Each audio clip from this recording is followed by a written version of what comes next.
Hello everyone, Lola Skeleton Reader here, and today I'm reading chapter 12 of The Twisted Ones. It's very quick. Marley is not here, surprisingly. I hope that I can get this done within like 27 minutes, because I don't have that much recording time. Let's get right into it. The world thundered around Charlie, shaking her rhythmically back and forth, strange objects digging harder into her each time she was jostled. Charlie opened her eyes and remembered where she was, or rather, what she was inside. The awful image of the malformed Freddy sucking her into its mouth, like some kind of snake, hit her, and she closed her eyes again, biting her lips together, so that she wouldn't scream. The thuds were footsteps. She realized the animatronics were on the move. Her heart throbbed with each blow, making it hard to think straight. I must have been knocked unconscious when it threw me in here, she thought. The torso of the thing was connected to the head by a wide neck, which was almost level with her own. Through its head stretched another foot above her. It was like looking at the inside of a mask. The hollow of a protruding snout, the blank spheres that were, the black backs of its eyes. When she carefully tilted her head up, she could even see the bolt that attached the black top hat. Charlie's legs were cramped and bent at odd angles, wedged between pieces of machinery. She must have been stuck this way for some time, but she had no way of knowing how long. Her arms were unstrained, suspended far from her body into the arms of the suit. Her whole body was covered in small points of pain. Bruises and cuts and tiny pieces of plastic and metal were deepened each time they got banged against her. Charlie would feel blood trickling down her skin in a half-dozen places. She itched to wipe it away, but had no idea how much she could struggle without triggering the springs. Her mind flashed to the first murder victim. The lacerations that covered his body almost decoratively. She thought of Dave's screams as he died, and bloated corpse beneath the stage in Pirate's Cove. That can't be me. I can't die like that. Charlie had told Clay what she knew about spring-lock suits. The animatronic parts were either recoiled, making room for the person inside to use in a costume, or fully extended so the mascot would work as a robot. But that was what Charlie knew from Fredbear's Family Diner. This creature was different. She was inside the cavity made for a human being, but the suit was moving with complete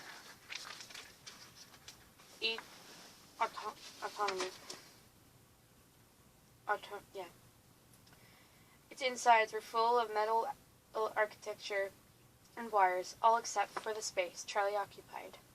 The animatronic lurched unexpectedly to the side, and Charlie was smacked against the jagged wall all again, with greater force. She cried out this time, unable to help herself, but there was no break in Freddy's stride. Either the creature hadn't heard, or it didn't care. She clenched her teeth, trying to quell the pounding pain in her head. "Where are we going?" She craned her neck, like this way and that, looking through holes in the animatronic's battered suit. There were only a few holes, small, on either side of the thing's torso. All she could make out was the forest, trees rushing by in the darkness as they hurried their mysterious destination. Charlie sighed in frustration, tears welling up. "Where are you? Am I getting closer to you? Sammy, is it you?"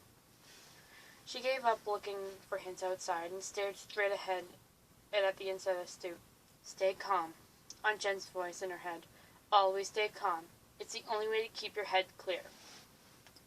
She stared up into the mask, at the inside and out features of the Twisted Freddy. Suddenly, the blank spheres rolled back and the eyes flipped in, staring straight down at her with an impassive plastic gaze.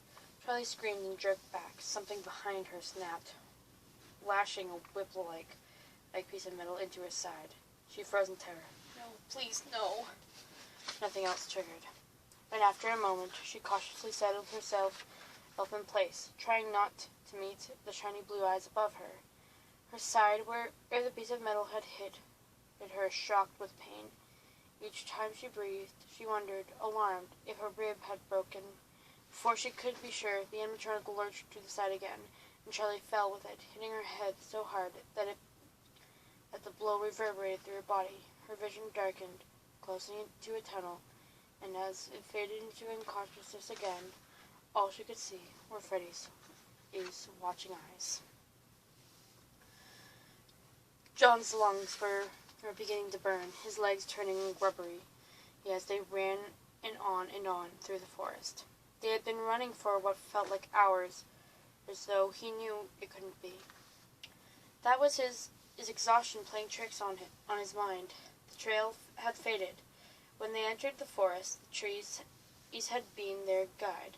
They followed the ripped, ragged bark and broken branches, and even torn roots where their massive, careless feet had stepped.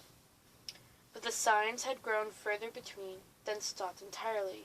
Now John ran on in the direction the creature seemed to have been headed. Truthfully, he might have been lost.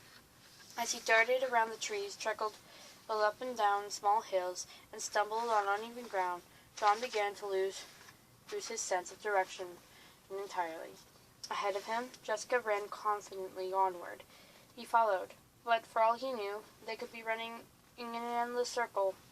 Behind him, Clay's steps were slowing, his breathing heavy.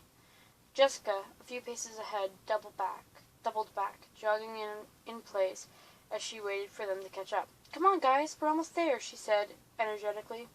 "Almost where?" John asked, struggling to keep his tone even. "I'm just trying to be encouraging," she said. "I was on a high school cross-country team for 3 years. Well, I was always more of a heavy lifter, you know," John panted, suddenly defensive. "Clay, come on, you can do it," Jessica called. John glanced back. Clay had stopped running and doubled over with his hands on his knees, taking gasping breaths. With relief, John slowed to walk and turned back. Jessica let out a frustrated sound and followed him to Clay. "You all right?" John asked. The older man nodded, waving him back. "Fine," he said. "Go ahead, I'll catch up." "There's nowhere to go ahead to," John said. "We're running blind. When's the last time you saw tracks?" "A while back," Clay said. But they were heading this way, and it's all we have to go on." "But it's nothing to go on," John's voice rose in frustration. "There's no reason to think they went this way." "We're losing them," Jessica said urgently. She was still running in place, her ponytail bouncing in a little nervous animal behind her. Clay shook his head. "No, we've already lost them." Jessica stopped running, but kept shifting from one foot to another. "So, now what?" Something rustled the trees ahead of them. Jessica grabbed John's arm, then released it quickly, looking embarrassed. The sound came again, and John started toward it, raising a hand to signal for the others to stay. He made his way cautiously through the trees, glancing back once and noting that Jessica and Clay were close behind, despite his attempt to keep them back. A few feet further on, the trees broke into an open field. They had reached the far side of the woods. Jessica gasped for a split second, and later John saw it. Halfway across the clearing, a figure stood in the darkness. It was almost featureless, and flat, scarcely distinct from the shadows. John squinted, trying to get a hold of the image, to assure himself that he was really seeing it. Heavy black electrical wires stretched above the field, like a canopy.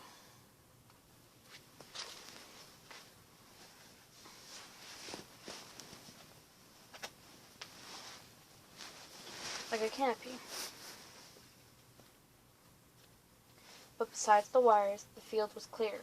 Though it was dark, there was no way for them to sneak closer to the figure without being seen. So John straightened his shoulders and began to walk slowly, openly toward it. The field was as untended. The tall grass brushed John's knees as he walked behind him. Jessica and Clay made rustling sounds with every step. The wind whipped the grass against their legs, blowing more ferociously with each step they took. Almost halfway across the field, John stopped, puzzled, and the figure was still there, but it seemed as far away from them as they started. He glanced back to Jessica. "Is it moving?" she whispered. He nodded and started walking again, not taking his eyes from the shadowy figure. "John, it looks like Freddy." "I don't know what it is," John answered cautiously, "but I think it wants us to follow it." "I can't breathe." Charlie coughed and gagged, coming suddenly awake. She lay on her back, dirt pouring down onto her. It filled her mouth, clogging her nose, and covering her eyes. The spat shaking her head and blinking rapidly.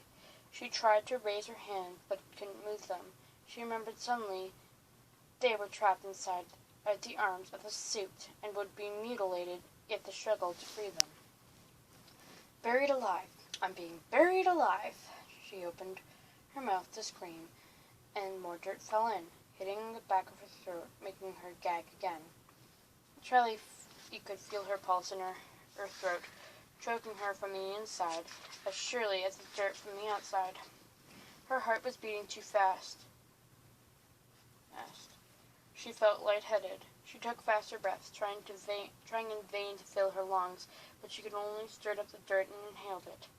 She spat, gargling at the back of her throat to catch it before she swallowed, and turned her head to the side, away from the soil that felt like rain.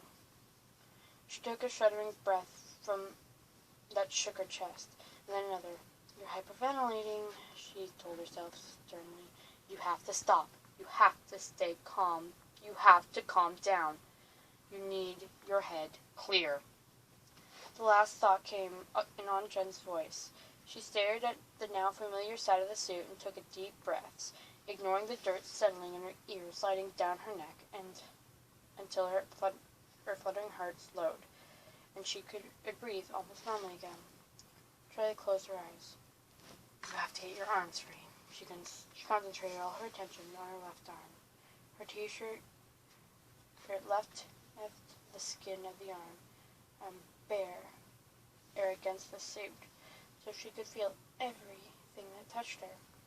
With her eyes still closed, Charlie began to draw a map.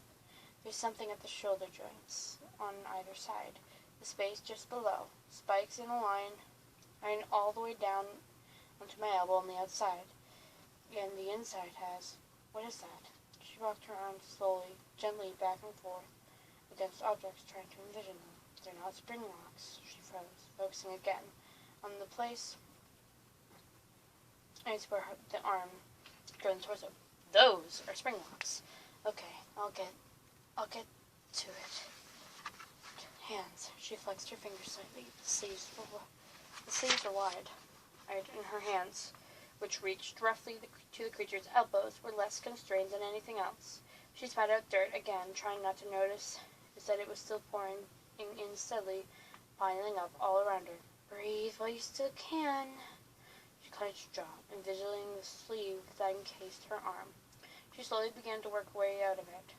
She dipped down her shoulder, rotated forward, held her breath, and pulled her arm 3 inches out. Charlie let out a shuddering sigh. Her shoulder was free of the spring locks. That was the hardest part. The rest of my arm won't touch them if I'm careful. She kept going, avoiding things and she thought might snap or stab her. And she was halfway out, her elbow at the shoulder seam. She twisted her arm too quickly and heard a snap.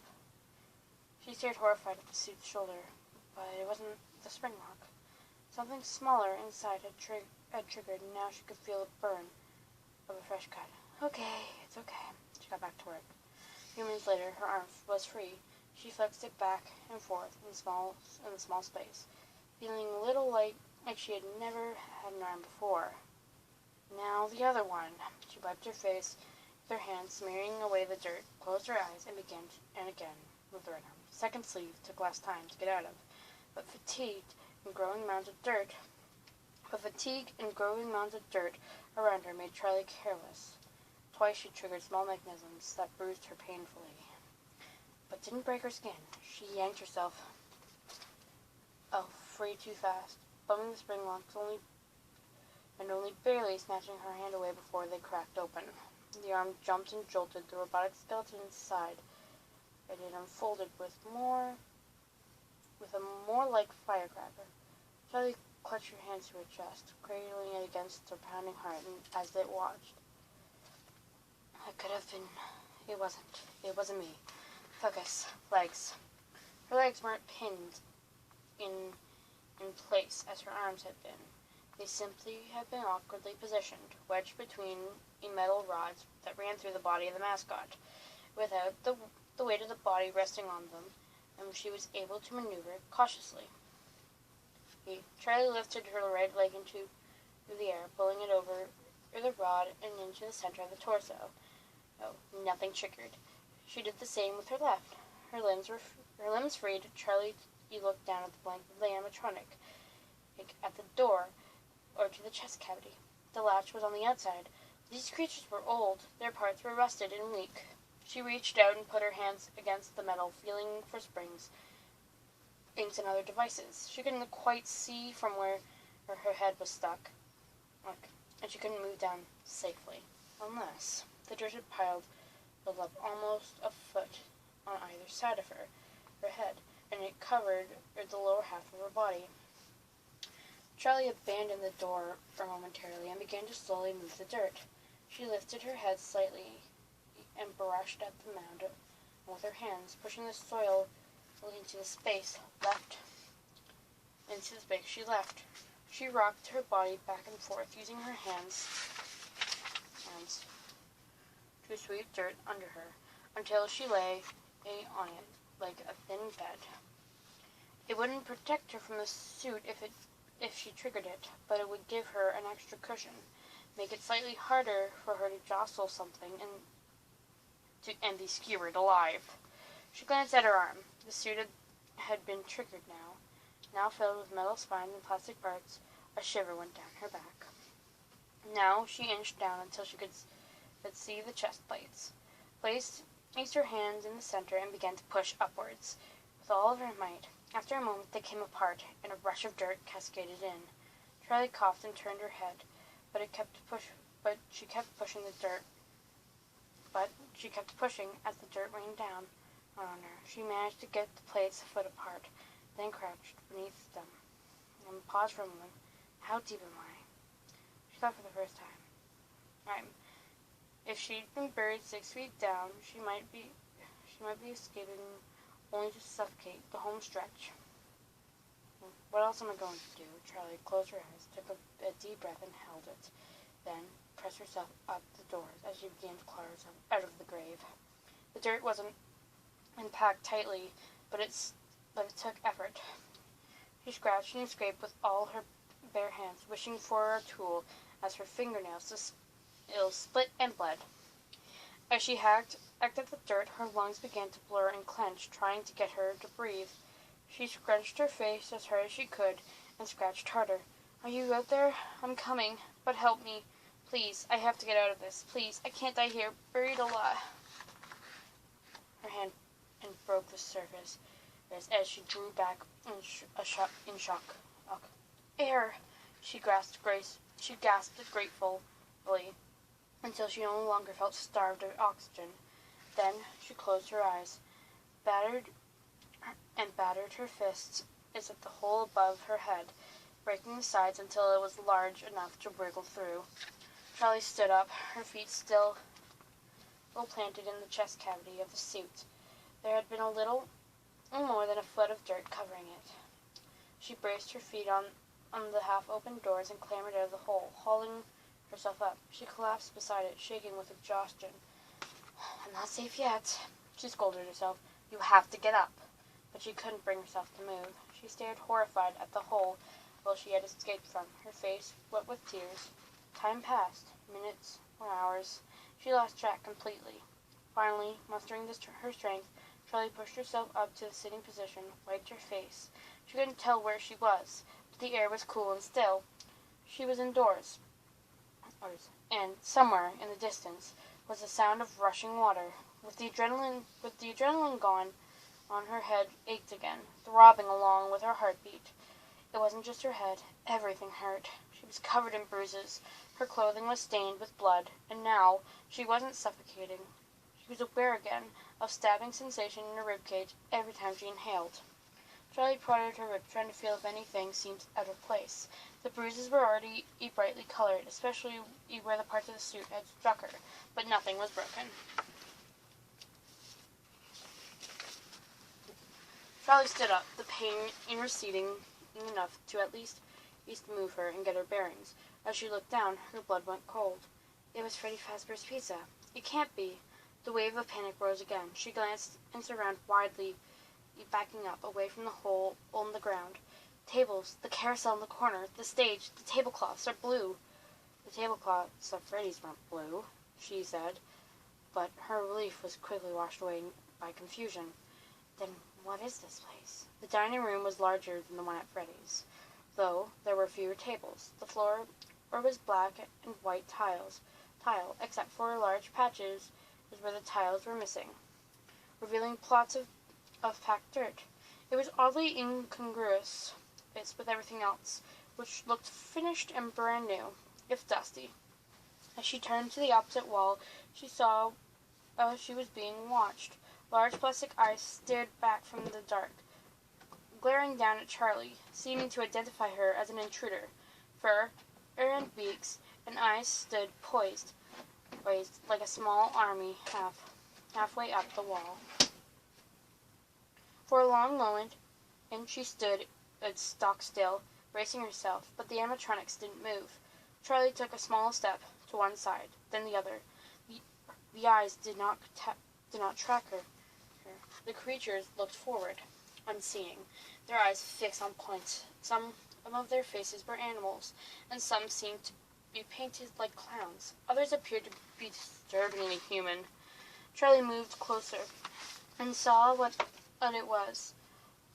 They were perched on. All along the wall, arcade games and carnival attractions were lined up, each with its guardian beast or giant face mounted on top. The mouths were open as if they were all laughing and cheering at some invisible spectacle. As Charlie peered through the darkness, she saw the animals were unnaturally posed, their bodies twisted in ways no animal should be able to twist.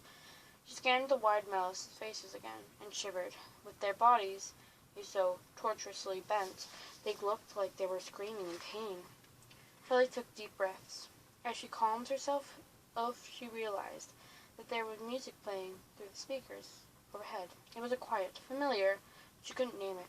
She approached the nearest of the games, a massive, contorted bird-like creature with a wide, curved beak presided over a large cabinet of fake pond, and rows of ducks sat still in paper water, waiting for rubber balls to knock them down. Charlie looked up again at the creature perched on top of the game. Its wings stretched wide, and its head was thrown upwards in the midst of an elaborate dance. It cast a shadow in front of the game, right where the player would stand. Charlie turned, not stepping any closer. Beside the duck pond, there was 3 arcade consoles lined up next to one another. The screens were dusty. The large chimpanzees squatted right atop them. The tips of their toes were gripping the edges above. The screen. Their arms were raised, frozen in motion. Their teeth were bared in mirth, rage, or fear. Charlie stared for a moment at the teeth. They were long and yellow. Something about the arcade game nagged at her. She looked them up and down carefully, but nothing tripped her memory. None were turned on, and none of them were games she had ever seen before. She wiped the dust from the screen in the central console, revealing a glossy black screen. Her face, distorted in curved glass, showed only a little bruising and a few visible cuts. Charlie self-consciously smoothed her hair. Wait, at Freddy Fazbear's Pizza, ghostly images had been burned into the arcade screens after years of play. She pressed a couple buttons experimentally. They were stiff, and shiny, untouched. That's why it feels so empty, she said to the chimp above her. No one's ever been here, have they? The great ape didn't respond. Charlie glanced around. There was a doorway to her left, a bluish glow of unseen black light emanating from the room beyond. Charlie went toward the light, through the door, and into another room of games and attractions. Here, too, they are all guarded by mascots, some more identifiable than others. Charlie staggered for a moment, and then put her hand on her forehead. Strange, she whispered, regaining her balance. She looked back the other way she'd come. It must be the light making me dizzy, she thought. Hello? Someone called faintly in the distance. Charlie whirled around as if someone had shed in her ear. She held her breath, waiting for it to come again. The voice had been high and scared. A child, a sudden impression of life in this place shook her, as if waking from a dream. Hello? Hello? She called back.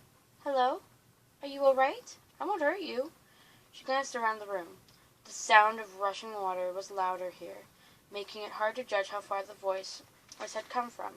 She moved quickly through the room, ignoring the wide-eyed creatures that stare and garish games. A simple, skirted table in the corner caught her attention. She went to it swiftly. Charlie crouched down, careful to keep her balance, and lifted the cloth. Eyes stared back at her, and she startled. She then steadied herself.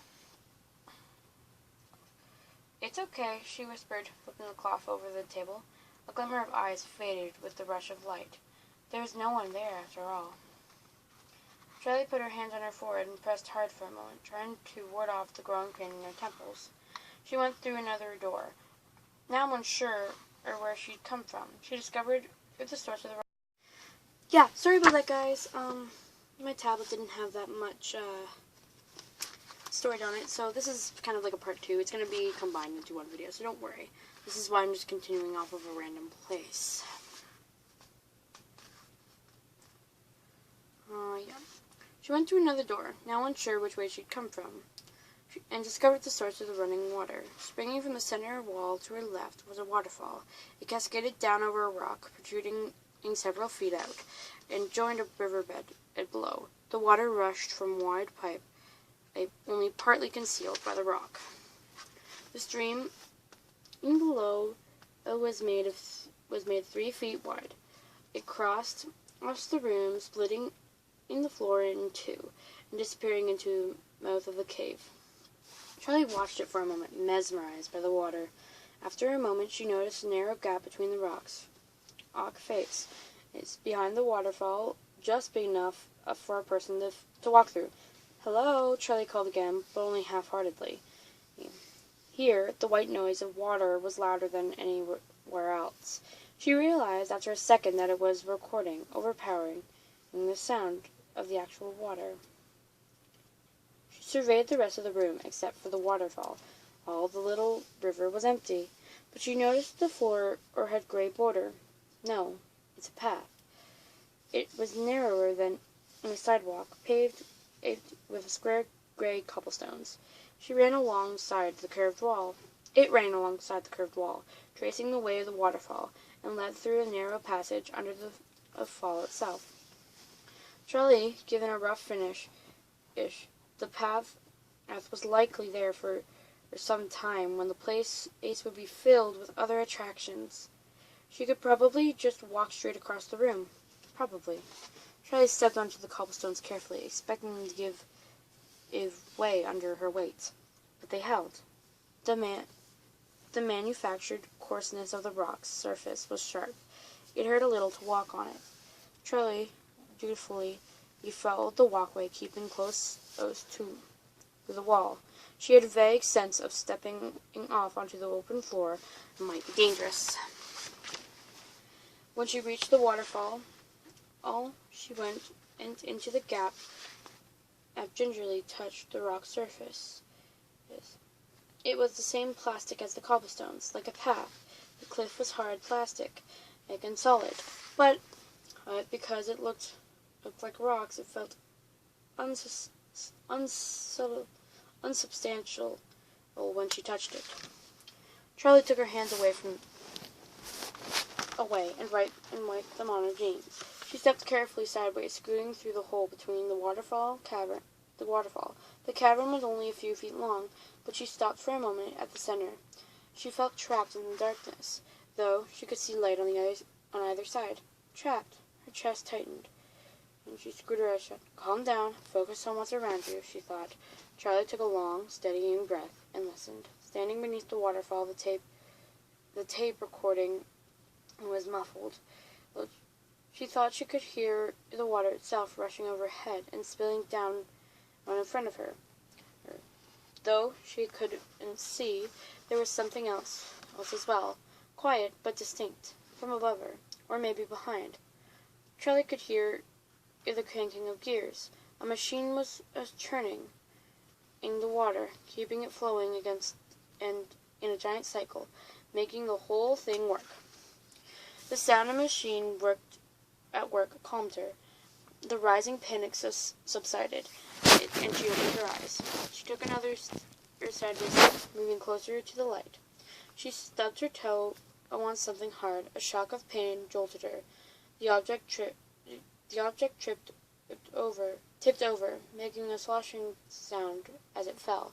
Grinding her teeth, she waited for a moment and for her toe to stop hurting, then maneuvered herself into a crouch. It was fuel. It was a fuel can. For the waterfall? She realized as the machinery ground on overhead. Well, there was several more, all neatly arranged along the wall, but this one had been in the middle of the path. She had been going faster, she would have fallen over. Charlie sat firmly beside the others, and stepped quickly into the other half of the room. Hello? Hello? The voice again. The sound a little louder. She stood up straight, immediately on the alert. It had come from ahead. She didn't respond this time, but moved carefully towards it. Staying on the path, keeping in close to the wall, the hallway opened and out into another room. The lights were dimmer here. The corner opposite of Charlie was a small carousel, but it seemed to be little else. Charlie scanned the room, and then her breath caught. The child was there, motionless, almost hidden the shadows in the far corner of the room. Charlie approached slowly, apprehensive of what she might find. She blinked and shook her head hard, her dizziness resurging. The room seemed to spin around her. Who are you? Are you all right? She wanted to ask, but kept silent. She stepped closer, and the figure came into focus. It was just another animatronic, or perhaps just a normal doll, all made to look like a little boy selling balloons. Uh-oh. That's just me going, uh-oh, I know where she is. He was perhaps 4 feet tall, with a round head and a round body, his little arms almost as long as his stout legs. He wore a red and blue striped shirt and matching propeller or beanie on his head. He was made of plastic, but his shiny face had something old-fashioned about it. Its features mimicked fairy tale dolls carved from wood. His nose was a triangle, and his cheeks were made rosy, with 2 raised circles of dusky pink. His blue eyes were enormous, wide, staring. His mouth was open in a grin that bared all his even white teeth. His hands were fingerless balls, each gripping on an object. In one hand, he held a red and yellow balloon nearly half of the size on a stick. In the other raised a wooden sign and reading "Balloons." It was nothing like the creatures Charlie's father had made, nothing even like the animatronics that had kidnapped her. They were horrible. She recognized them as the twisted copies of her father's work. This boy was something new. She circled around him, tempted to poke and prod, but held back. Don't chance triggering anything. You're not so bad, Charlie murmured, cautious not to take her eyes off him. He just kept grinning, wide-eyed, into the darkness, turning her attention to the rest of the room. Charlie looked thoughtfully at the carousel. The only thing there besides the boy. She was too far away to make out the animals. "Hello," said the voice behind her. She spun back just in time to see the boy turn toward her with a single swinging step. Charlie screamed and ran back the way she came from, but beneath her feet the dirt began to stir. It jolted as if something were bumping upward. She scrambled backward, and the dirt rose again, and something broke through the surface. Charlie ran in for the carousel, the only cover in the room. She ducked behind it lying down on her stomach, so her body would be hidden behind the base. She stared down at the ground and listened for the muffled scratches and beating sounds as some creature climbed free of its grave. The spinning sensation took hold of her again. The black and white tiles swam beneath her. She tried to push herself up and peek over the carousel. Her head felt leaden. The weight of it held her down, threatening to pin her to the ground. There's something wrong with this room. Charlie gritted her teeth again and yanked her head up. She scrambled to her feet, steadying herself again. The carousel and ran back the way she came, not looking back. The room of games was harsh blacklight, dizzying as well, and it sprawled out in all directions. Everything seemed further apart than before, the walls miles away. Her mind was numb. She fumbled to remember where she was, unable to tell which way was which. She stumbled forward. Another mound of earth rose ahead of her. Something glimmered. Her eye was lit on silhouettes of arcade machines, their reflective surfaces acting as beacons in the dark. She staggered toward them, her head swaying so heavy she could hardly stay upright. The walls were crawling with activity, small things scattered disjointedly all over the ceiling, but she couldn't see what they were. They were wriggling under the paint. The surface undulated chaotically. There was a strange ringing in the air, and though she only now registered it, she realized it had been sounding all along. She stopped in her tracks and looked desperately for a source, but her vision was clouding and her thoughts were slow. She could barely name things she saw. Rectangle, she thought resolutely. Circle, no. Sphere. She looked from one indistinct shape to another, trying to remember what they were called. The effort distracted her from staying on her feet. She fell to the ground again with a hard thud. Charlie was sitting upright, but her head dragged her, threatening to pull her over. "Hello?" the voice called again. She put her hands on her head, forcing it back. She looked up to see several children standing around her, all with plump little bodies and broad, smiling faces. "Sammy?" She moved towards them instinctively. They were blurred. She couldn't see their features. She blinked, but her vision didn't clear. "Don't trust your senses. Something is wrong." "Stay back!" Charlie screamed at them. She forced herself unsteadily to her feet and stumbled toward the shadows she cast. Come on, this chapter's too long. Really? Why are you so long? Chapter 50 and we're at 39. Oh, come on. Okay, do you think we can get 10 pages in not even 5 minutes? Yes we can.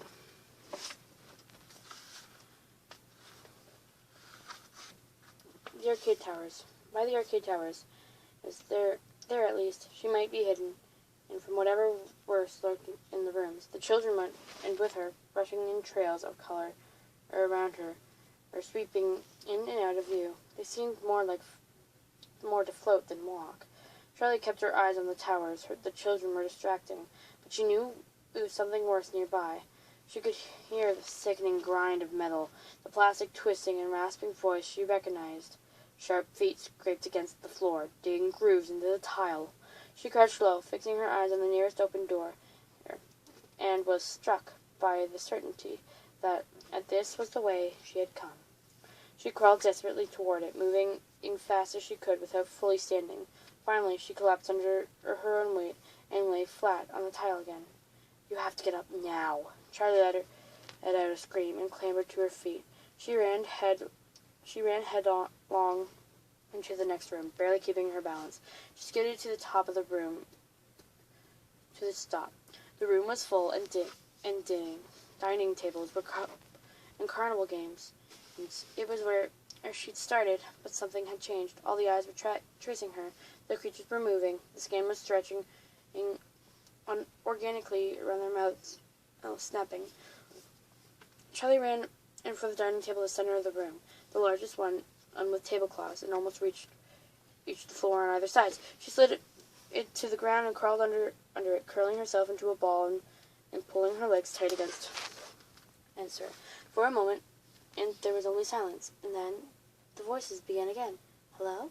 A voice called from somewhere nearby. The tablecloths rustled. Charlie held her breath. She looked at the thin gap between the tablecloth and the floor, but she could see only the silver and black and white tile. Something shot by, too fast to see, and she gasped and drew back, forgetting to be silent. The cloth rustled again, swinging gently inward. Someone on the outside was prodding it. Charlie maneuvered herself onto her hands and knees, feeling as if she had too many arms and legs. The cloth moved again. This time, a swirl of color appeared and vanished in the gap. The children. They had found her. The tablecloth swung again, but now it was moving on all sides, jouncing up and down. The children brushed against it. The strange, colorful.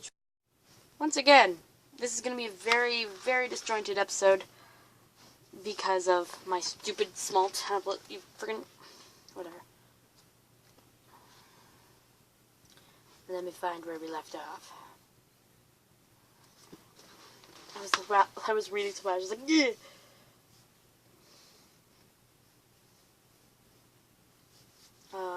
He's feeling too many arms and legs. The tablecloth swung again. Movement all around the edges of her hiding place, surrounded her like a wall of living paper dolls. "Hello, hello, hello." More than one spoke at a time now, but not in chorus. Their voices overlapped until the word became meaningless, a layer of sound, blur, or like floating children themselves. She turned her face to one side. One of the children stared back. It was under the cloth, gazing at her with fixed grin and motionless eyes. Charlie jumped, banging her head on the tabletop. She looked around widely. She was sure she was surrounded. A smiling, blurry face was staring at her from every side. 1, 2, 3, 4, 4. She turned into an awkward circle on her hands and knees. Two of the children fainted at her, making little jumps as if they were about to spring. She turned again. The next one leaped at her, swimming under the cloth in a bright streak of blue and yellow. Charlie froze. What do I do? She scrambled at her sluggish brain, trying desperately to revive it. Another sweep of color whistled by at her, all purple. Her brain woke. Run! Charlie scrambled out from under the tablecloth and knees and grabbed it, yanking it off the table as she stood. She threw it down behind her and ran, not looking back as someone called again. "Hello?" She ran toward the sign propped up by the middle of the room, knocking it over or behind her as she ran past. Then, a shadow near the stage caught her attention. She swerved and tripped over a chair, just barely managed to catch herself on another table. Her head was still too heavy. It jerked her forward, and she moved. She shoved the table aside, managing to stay upright. She arrived at the stage, and in the shadow there was a door. Sally fumbled with the knob, but it was spongy, too soft to turn. She grabbed it with both hands, putting her whole force of her body behind it, and it moved at last. The door opened. She hurried through and slammed it shut behind her.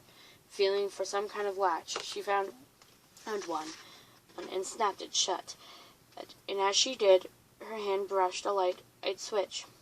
A bulb flickered for a moment and came on dimly, a single glowing strand of orange illuminating the room. Charlie stared at it for a moment, waiting for the rest of the light. No more appeared. She leaned back against a cabinet beside the door and slid down to sit, putting her hands on her temple and trying to shove her head back to a normal size. For relative darkness, it steadied her.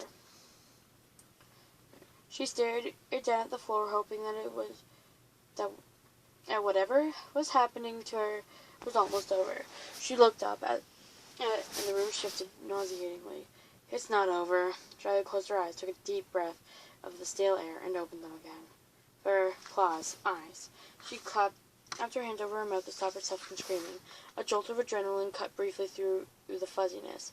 The room was full of creatures. She couldn't make sense of them. The dark fur of a simian arm lay on the floor, inches from her feet. But out of the spilled coils and bare wires, the rest of the ape was nowhere to be seen. There was something large and gray right in front of her, her torso with arms, webbed, amphibious hands, but there was no head. Instead, someone had balanced a large cardboard box where the neck would have been. Past the torso were standing figures, a phalanx of shadows. As she stared at them, they resolved into something comprehensible. They were unfinished mascots, as distorted as the ones outside. The rabbit stood, but at the back. Head was brown, like a jackrabbit, and its ears were swept back, but its eyes were just empty holes. The rabbit's body was hunched to the side, and its arms were short, held up as if in surrender. Two metal-topped with the head of a red-eyed, slavering black dog, whose fangs stuck out of its mouth. Charlie kept her eyes on it for a moment, but didn't move. Beside it, Charlie cringed and ducked her head, covering her face with her arms. Nothing happened. Cautiously, she lowered her hands and looked again. It was Freddy, the misshapen Freddy that had been buried. Charlie glanced at the door, then back at Freddy. He stared straight ahead, his eyes blank and his head askew. I can't be him, she told herself. It's just another costume. But she shrank back, trying to make herself all smaller. Something delicately stroked the top of her head. Charlie screamed and yanked herself away. She turned to see a disembodied human arm on the shelf above her, where she had been sitting. Its hand stuck out just the right height to brush her head. Other arms were stacked beside it, and on top of it, some covered in fur, and others not. Some had fingers, some simply ended, cut off at what would have been in the wrist. The other shelves were stacked with similar things, one with pelts of fur, others with piles of detached feet, one that just had dozens of extension cords entangled up in ugly nests. As from the outside of the door, Charlie heard the voice again. Hello? The doorknob rattled. She squeezed past as the mutilated arcade game in chopped off parts, gritting her teeth as she crawled over soft things that squelched beneath her weight. She stepped back, her shoulder crashed into one of the standing metal frames. The headless one. She rocked on its ungrounded feet, threatening to topple. She tried to pull away, but the frame followed, swaying for a moment as she fought to free her hands. She yanked them back and ducked as more metal frames came crashing to the ground. She squatted beside one of the large arcade cabinets. The plastic casing was cracked so badly the words of pictures were entirely obscured. Right beside her, inches away, were Freddy's stocky legs. Charlie huddled down, pressing against the game, as if she would blend with it. Don't turn around, she thought, eyeing the motionless bear. The dim light seemed to be moving, like a spotlight, glinted off the dog's red eyes. Then the gleaming tusk of something sharp cornered at the end of the rabbit, its hollow socket. Just out of her line of sight, something moved. Charlie wiped her eyes around, whipped her head around, but there was nothing there. From the corner of her eye, she saw the rabbit straightened its spine. She turned frantically back towards it, but found it hunched in the same agonized his posture as before. Slowly, Charlie looked around her in a half circle, keeping her back pressed against the console. "Hello?" The doorknob rattled again. She closed her eyes. She pressed her fists against her temples. "No one's here. No one's here." Something rustled in front of her. Charlie's eyes snapped open, scarcely breathing, and she watched Freddie come alive. A sickly, twisting sound filled the room, and Freddie's torso began to turn. "Hello?" Her eyes shifted to the door for a split second, and when she looked back again, Freddie was still. "I have to get out of here." She took a moment to measure the path, looking first at the door, then to Freddie in front of her, mapping a blurry route. At last she went, looking down and at her hands, nothing else, but she crawled steadily around the motionless legs of the standing animatronic, past the half-beguiled games. "Don't look up." Something brushed against her legs. She passed it, and she pressed on, her head down. Then something grabbed her ankle. Charlie screamed and flailed, trying to kick herself free, but the iron grip tightened. She looked frantically over her shoulder. Freddie was crouched behind her, the light glinting off his face and making him seem to smile. Charlie yanked her foot back, like with all her strength, and Freddie pulled even harder, dragging her closer. Charlie grabbed the leg of a pinball game and hoisted herself to her knees. As Freddie tried to drag her back, the game shook and rattled like it was about to fall.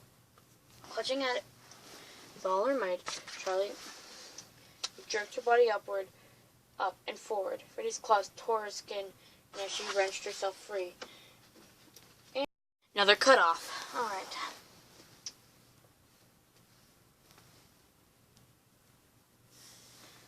The pinball machine collapsed under her weight. Freddie lurched forward, a horrible mouth unhinged again, an enormous snake. He crouched down, coming toward her in a sinuous motion. And she scrambled over the broken game toward the door. Behind her, something rustled and scraped, but she didn't look back. Her hand on the doorknob, Charlie stopped up as the room around her swayed.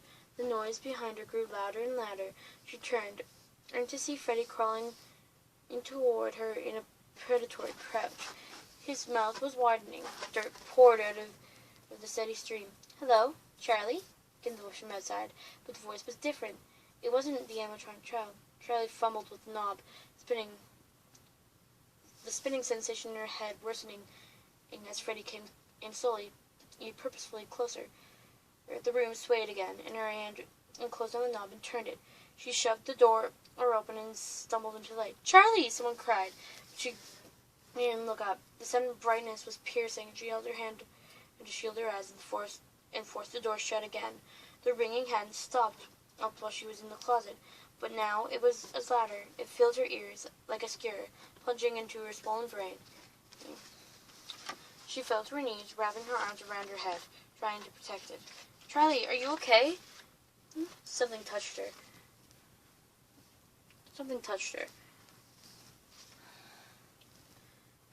Her eyes screwed shut against the light. "Charlie, it's John," the voice said, cutting through the awful noise, and something in her went still. "John?" she whispered, her voice raspy. The dust from the grave had settled in her throat. "Yeah." She turned her head and peered up through the shield of her arms. Slowly, the blazing light calmed, and she saw a human face. "John, are you real?" she asked, uncertain what kind of answer would conceive her. He touched her again, a hand on her arm. She didn't pull away. She blinked, and her vision cleared a little. She looked up, the feeling as if she were opening herself to an attack. Her eyes lit it on two more people. Her halting mind slowly named them. "Jessica? Clay?" "Yeah," John said. She put her hand on his and tried to focus. She could see Jessica, who was doubled over, her hands over her own ears. "Noise," Charlie said. "She hears the noise, too." "Do you?" It grew louder, drowning out John's response, and Charlie grabbed his hand. "Real. This is real." "The children," she cried out suddenly, as a swath of undulating colors rose from beneath the tables. That they flew, their feet not touching the ground, their bodies leaving like a comet, like trails of color behind them. "Do you see?" Charlie whispered to John. "Jessica," he shouted. "Look out!" Jessica straightened and dropping her hands, and yelled something indistinct. The children covered her in a swarm, dancing around her, or darting in close, then back out again, as if it were a game, or an ambush, until they two rushed on Clay, who stared them down, until they shriveled and swirled back to join the circle around Jessica. "The lights!" Jessica cried, her voice rising over the painful ringing noise. "Clay, it's coming from the lights on the walls." She pointed it up where Charlie could just make out a long row of decorative colored lights, evenly spaced. A gunshot cut through the clamor. Charlie gripped John's hand tighter. Jessica's hands were on her ears again. The children were still in motion, but it was a nervous, shimmering moment, and they'd stop in place. Clay stood with his back to them, his gun pointed at the wall. Charlie, he watched, wide-eyed, as he took aim again and shot out the bulb, the second light fixture. The room dimmed slightly, and he moved on to the third, then the next, and moved. As one shot rang out after another, Charlie's head began to equalize, like whatever stuff had filled her to the point of bursting was slowly being drained. The room darkened one bulb at a time. Bang! She looked up at John. His face was clear. "It's really you," she said, her voice still choked with dust. Bang! "It's really me," he agreed. Bang! Children's shimmering slowed, giving glimpses of arms and legs and faces. Jessica took her hands from her ears. Bang! Clay saw it at the last light. The children stopped shimmering. They wavered briefly on the edge of the solidity, and sickened ripple of light scattered harmony, and then they were still. The room was silent. It's still lit by the overhead lights, but all the others were dead. Jessica looked around her, baffled woman and horror taking turns on her face. The children were no longer children. They were wind-up toys, plastic boys in striped shirts, wearing plastic smiles and propeller beanies, and offering balloons. "Jessica, come here," Clay said in a low voice, holding his hand. She stepped towards him, glancing warily at the balloon boys as she moved between them. He took her hand in to help her through, as if he were pulling her out of a chasm. Charlie slowly let go of John's hand and put hers to her temples, checking to make sure that everything was still there. Her head was no longer ached. Her vision was clear. Whatever come over her was gone. "Charlie," Jessica said, "are you all right? What's going on in here? I feel drugged." "These things aren't real." Charlie steadied herself. Slowly got to her feet. "I mean, they're real, but not how we're seeing them. The whole space is an illusion. It's twisted somehow. Those things," she gestured toward the wall where Clay had shot out the lights. "Those things are like discs we found. They emit some kind of signal that distorts how we see." Charlie shook her head. "We have to get out of here," she said. "There's something worse here than the final stretch." She gestured toward the wall where Clay shut out the lights. "Those things are like the discs we found. They emit some kind of signal that distorts how we see." Charlie shook her head. "We have to get out of here," she said. "There's something worse here than these." She pushed over a balloon boy, and it toppled easier.